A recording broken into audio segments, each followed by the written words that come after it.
So our next speaker is Kevin Breen. He'll be presenting his innovative use of drones for irrigation water management and the site's overall effort to reduce water use on a large scale.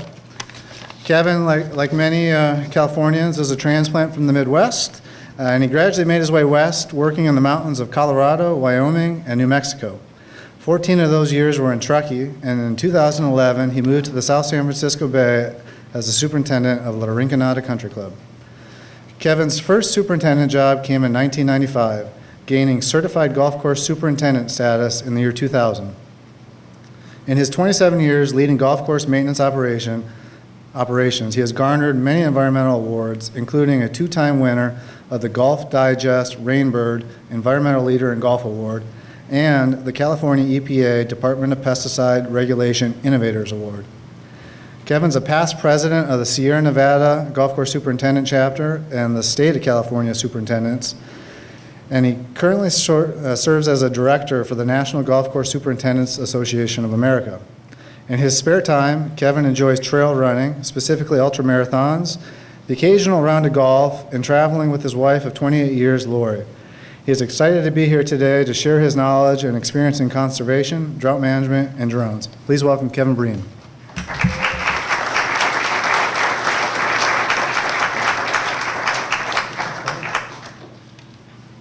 Oh, good morning. I really am happy to be here. And when I was approached by the district to come and speak today, I really do enjoy speaking, and I really do enjoy sharing what I know. And that's why I'm here today, to share what I know and hopefully give you something that'll make a difference in your professional lives. My presentation's pretty simple. It's what I've done. If that translates to what you're doing, then I've done my job. So please, you have any questions during the presentation, raise your hand, let's have a conversation.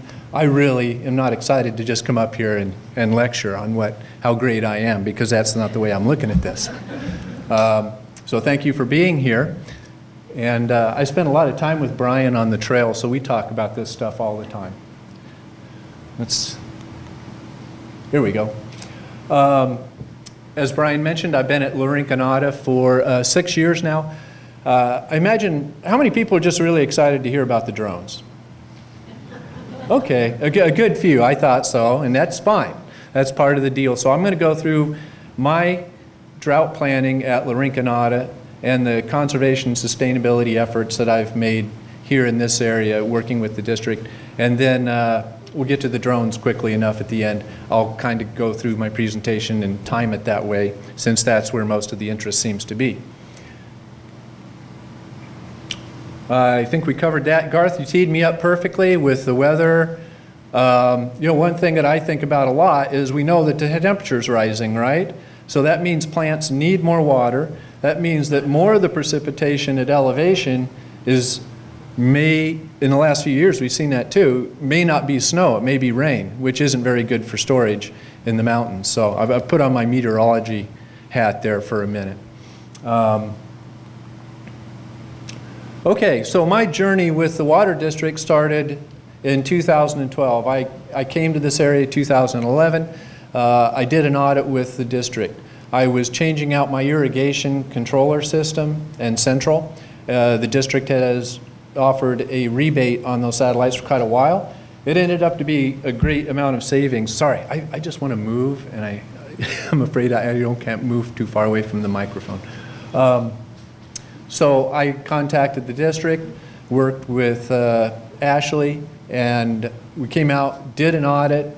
It translated into quite a bit of savings for my golf club, my employer. It helped me get more efficient in my water use. It was a very easy program. It worked out awesome. So that was the start of my relationship. It was very positive. And I continued that relationship then going forward with landscape plants and how I developed my management of my property going forward. One thing about golf courses, and one of the reasons I enjoy getting in front of people who aren't in the golf course business, and I recognize some people here who are golf course superintendents, but a lot of you aren't. So golf courses have a bad rap. Water hogs, use a lot of water, they're really green. And in times of drought, they're a real target. I realize that. Most superintendents realize that. But what you may not realize is you could close every golf course in the state and you would save less than 1%. That's how much golf uses of the water that's available. So when you talk about conservation, I know I'm a target, so I got to be better. I am in the public eye. I need to do better. I need to conserve water. I need to prove and walk the walk if I'm at a golf course. So I just throw that out there because a lot of people don't realize. You look at a golf course, it's green, it looks wonderful, and you're pulling, as a superintendent, you're pulling rabbits out of your hat every day because you got people going on that and looking at it every day and judging your work. So I wanted to improve my product. I wanted to establish a relationship with the water district. I liked the resources that the district had to offer in the audit, plant lists, and other things. I didn't want to wait till I was in trouble.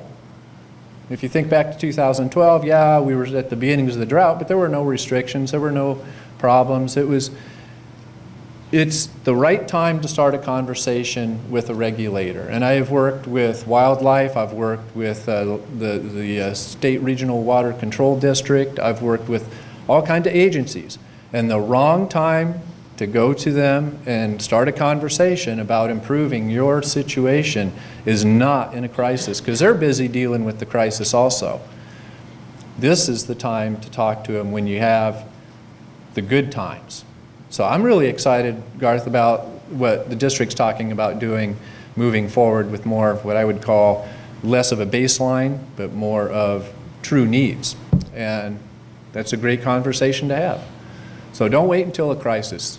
At Rinconada, this was our historical water license, our historical water use at Rinconada going back to 2012.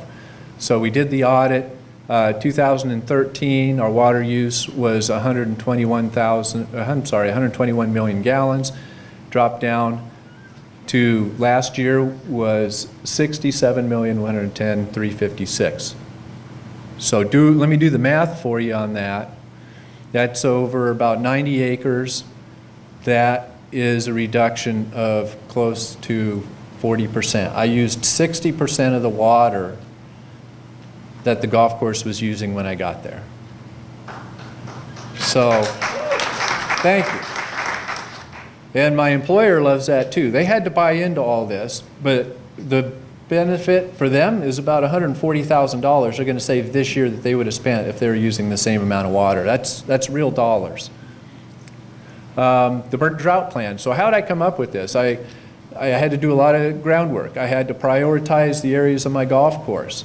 Some areas are more important than others. They got to stay good.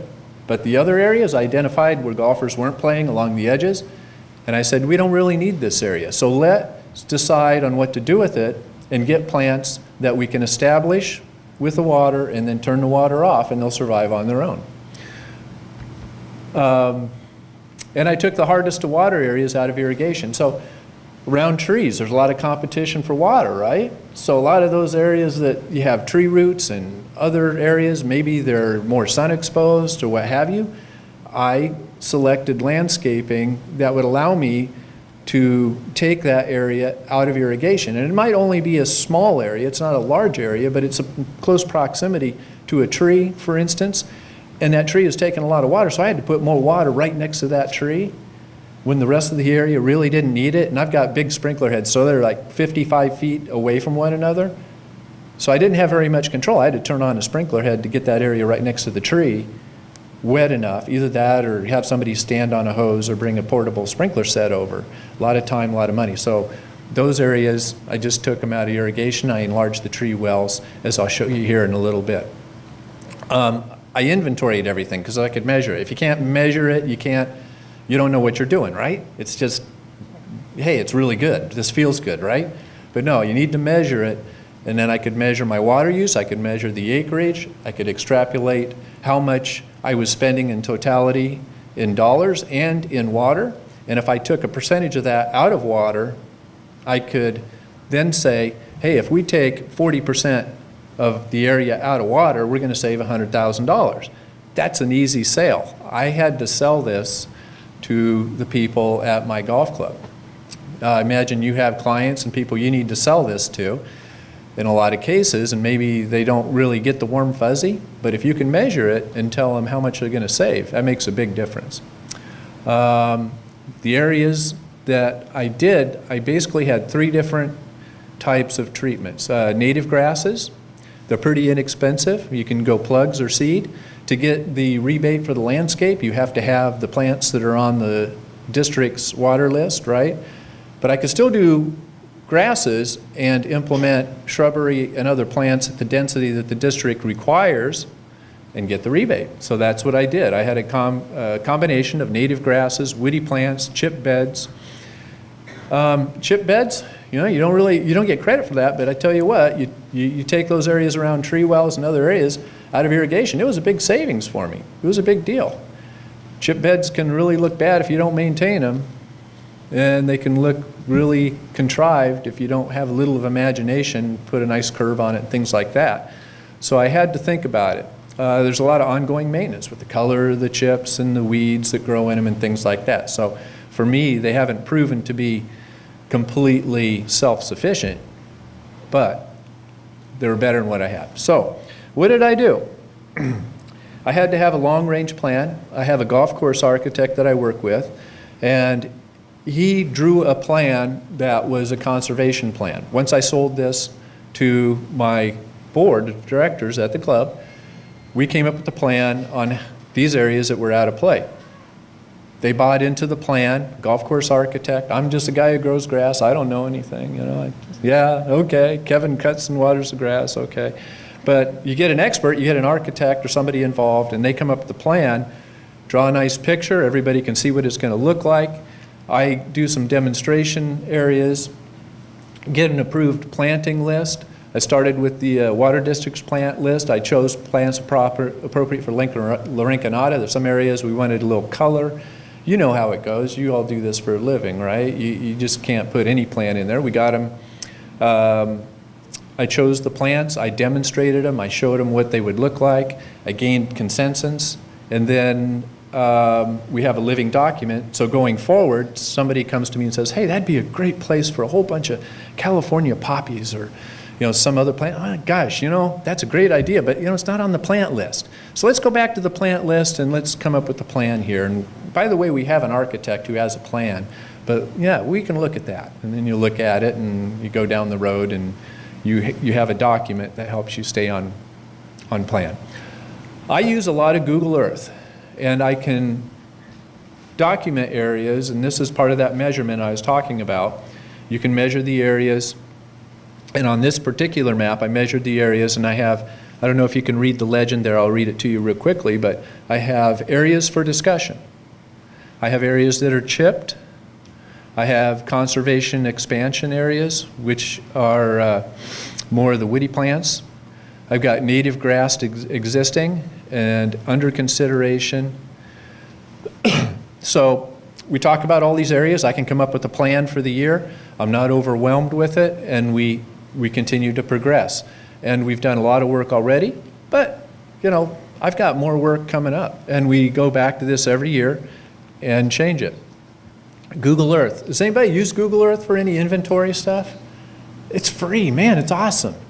And now you notice, like, this is a 3D picture. A lot of the areas are now in 3D. And you can really get in tight. You can measure areas. You can show your clients, in my case, my board, what it's going to look like, where it is. So that red area on the side, no golf balls are ending up there. We kind of track that. We know that. And I identified that area around the trees, and I said, hey, we can take this out of irrigation. It works well with the alignment of the heads. I can change these all to part circle, and we can put these plants in there. What do you say? Makes it really easy for them to say yes. And then we go forward.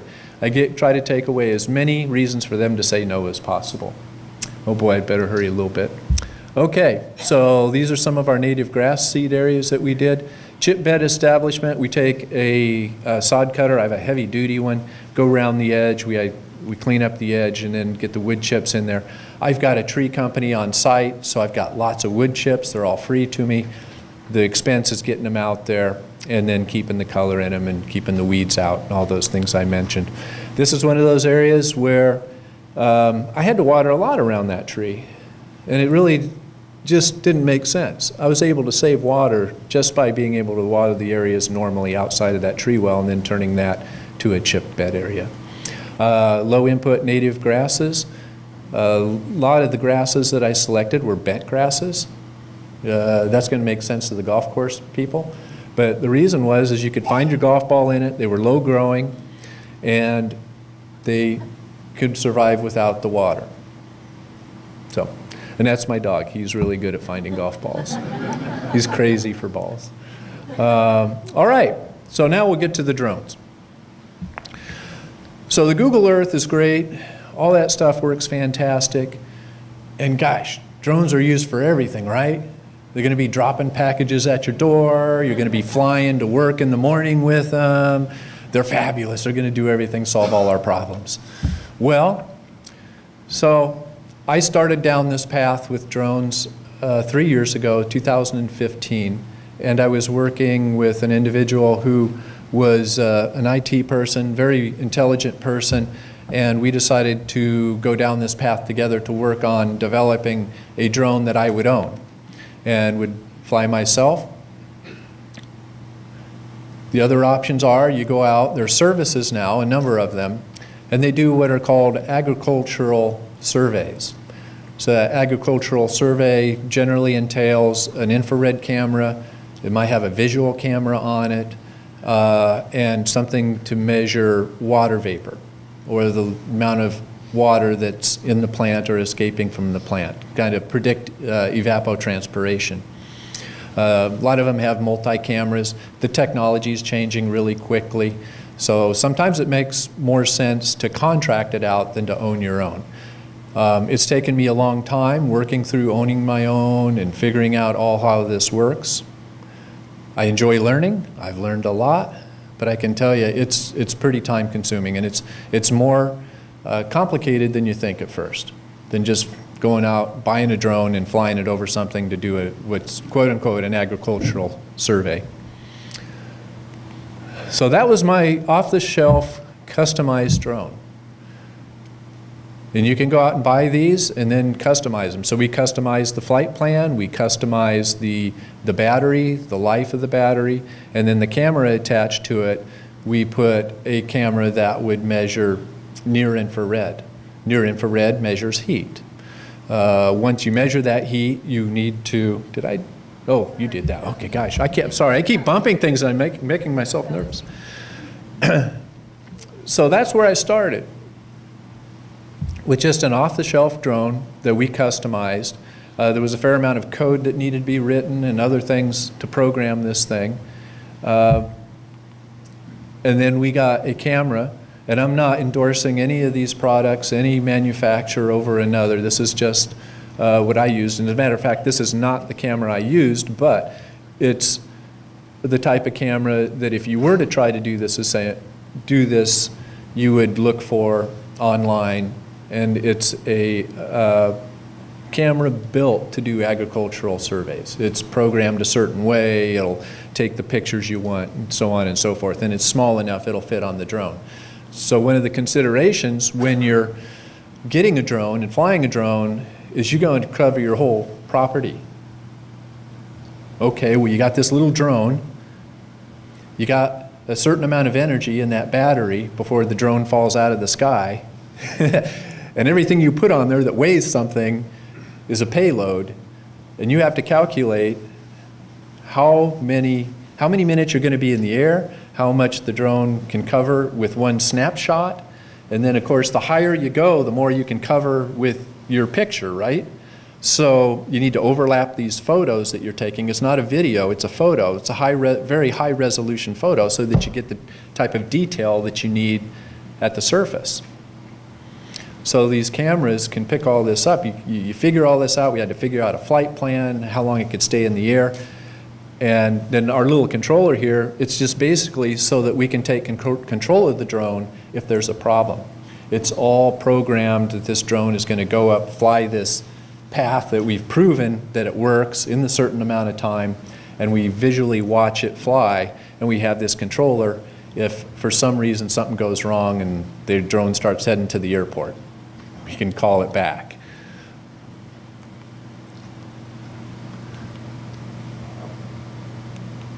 Uh-oh. Oh. There we go. Okay, so our flight plan, we could flow just below 400 feet. 400 feet is the ceiling that the FAA allows. It was 22 minutes to cover the entire golf course. It takes over 400 high-resolution photos. So, you know, you take a high-resolution photo on your phone, and after a while, it fills up your phone. Same thing with the drone. You're going to fill up your 400 pictures really quickly on the storage that you have. So it takes all those pictures, and now it's got to assemble all these pictures. So you have to have a processor that takes these photos and says, oh, okay, it's overlapping, and there's a tree, and here, that's that same tree, and I need to spin the photo around and put it right here. And it has to do that 400 times. So you need a processor to do all that. Now think about the computing power that you need to have. You're not going to do this probably on the computer that you have in your office. So you need to have a fair amount of computing power, some sort of processor to do this. The next step is that it takes that picture and then it will code it. So what the camera is measuring is a reflectivity. This color that you see on the screen is not what the camera sees. The next thing that happens is it takes that number, that value that it got from the raw picture, and you tell it, okay, with this value number that you're reading on this photo, make that yellow. On this number value, make that green. On this, all the way through, and that's how you differentiate the color on these type of photographs. So you've seen satellite pictures, right? And they show the big red cell. Well, it's not really red, right? They're doing the same thing. They're color enhancing the digital information that they have to make it easier for you to read on your eye. Okay, the other side of the equation would be not to develop your own. Sorry, Brian, go ahead. Oh, I thought you had a question. Now you're telling me. Gosh, 5 minutes. I knew this was going to happen. Okay. Garth, you killed me. You were 3 minutes long. Can I be 3 minutes long? Okay. All right. Because I imagine we'll have some questions, and I'll be here throughout the day, so if you have questions, we can talk afterwards also. The other side of this would be to contract someone to do agricultural surveys for your property. There are advantages to doing that. The cost of owning versus contracting it out, you're going to spend a fair amount of money, even for an off-the-shelf drone, because it's got to be customized and all the rest. If you contract somebody, they're going to keep all that technology current. Things are changing very quickly. So if you contract with somebody, they're going to have to keep all that current. You don't have to continually upgrade all the time. The maintenance on the drone, props wear out, batteries don't work quite as good. You have to replace those. You don't want your batteries getting old, and then that 22 minutes that you knew you could fly before turns into 20 and your drone's falling out of the sky. You don't want anything like that. There's insurance, there's FAA registration, etc.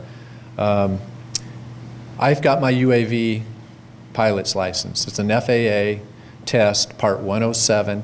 It's not real difficult, but it does take some studying. But you would need to have that. And there's a lot of people that will help you with this sort of thing, but there is some investment on your part. I think I covered a lot of that already. Low budget alternatives. I think the best thing is still to touch it, feel it, smell it, but it takes time, right, to get around. A drone can save you a lot of time. I use that Google Earth, as I talk quite a bit, to get those 3D images and to fly like a drone. I have a 3D mouse. Does anybody have like a flight simulator mouse? Man, put that on your Google Earth and get into 3D, and you can get down pretty low, and literally you can fly through your landscape. So that is a real benefit. That's a wonderful thing. It doesn't cost very much. Most of those 3D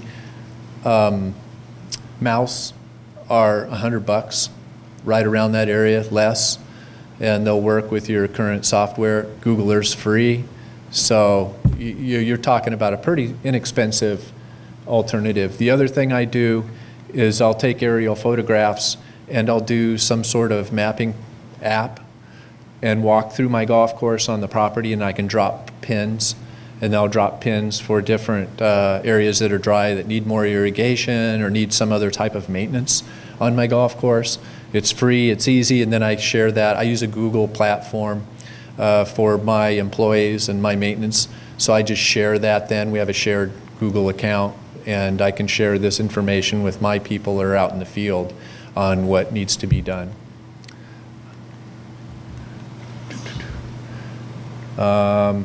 You can use Apple, you can use whatever you want. And there's another picture of that space mouse, the 3D flying mouse. Okay, so just want to wrap it up with a couple closing thoughts here. Start conversation before there's a crisis. Plan, drought management, plant lists, consensus, and get those demonstration areas going so that when the next drought comes, which it is coming, you're ready for it. Drones, they will be good. They're awesome. They're going to be part of the future, I have no doubt. And these agricultural surveys are going to be wonderful, but we're at the front end. So think about what makes sense for you if you're considering a drone, whether to contract it or buy your own. And use those free alternatives for now. They save me a lot of time. They're great. Couple thoughts here. Have a desire to do better. We can all do better. And that's what keeps me going, is I'm not at the end point, never will be. The ability to balance the conservation with product quality, that's a huge thing.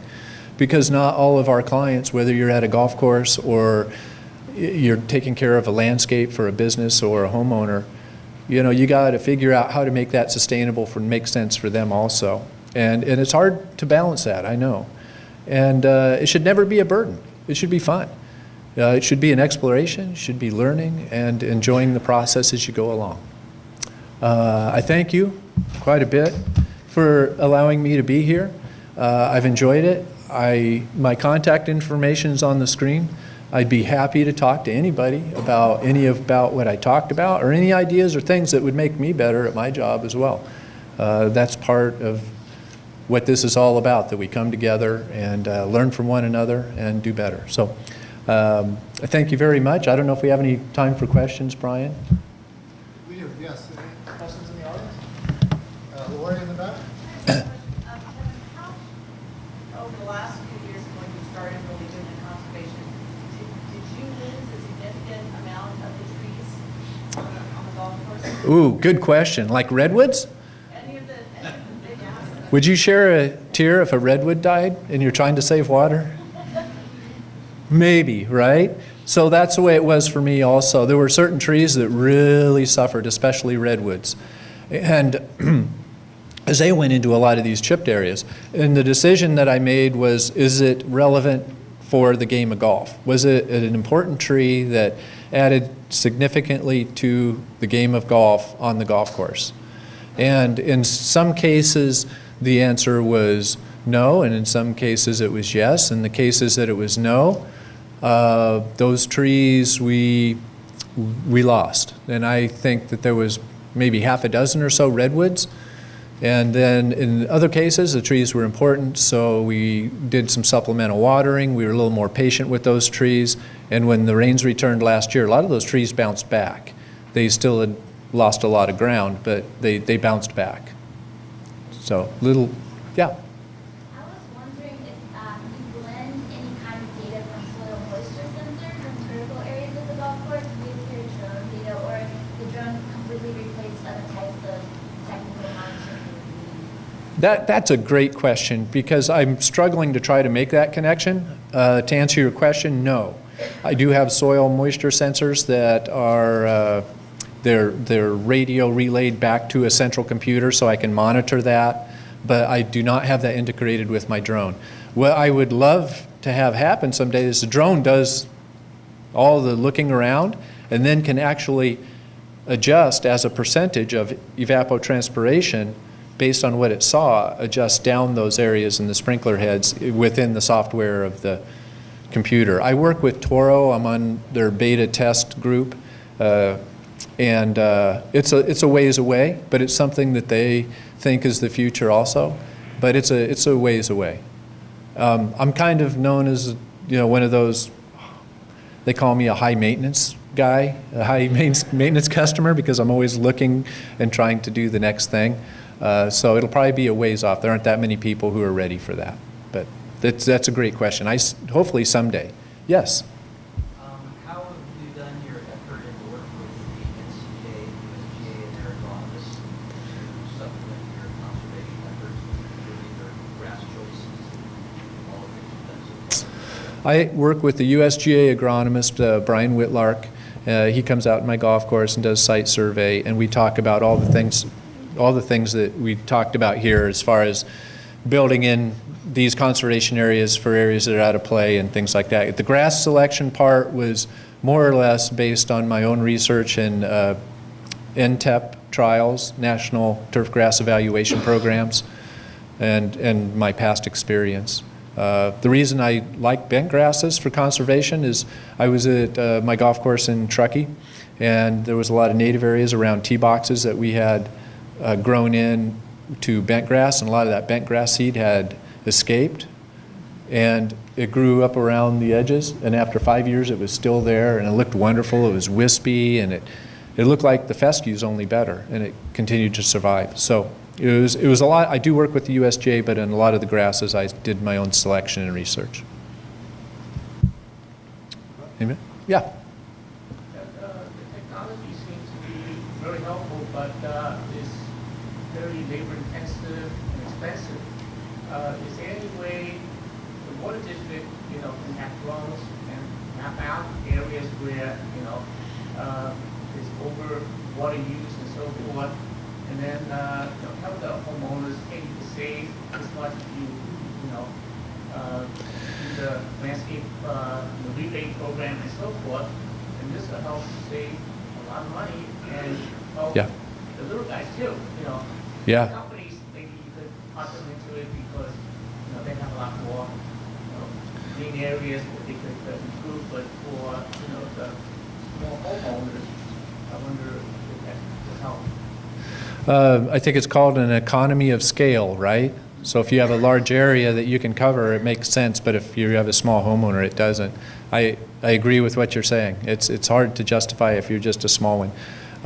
In that case, maybe you just have your own drone and you can just fly up above and take a picture of the landscape that you have, rather than having all the complicated flight plans and all the rest.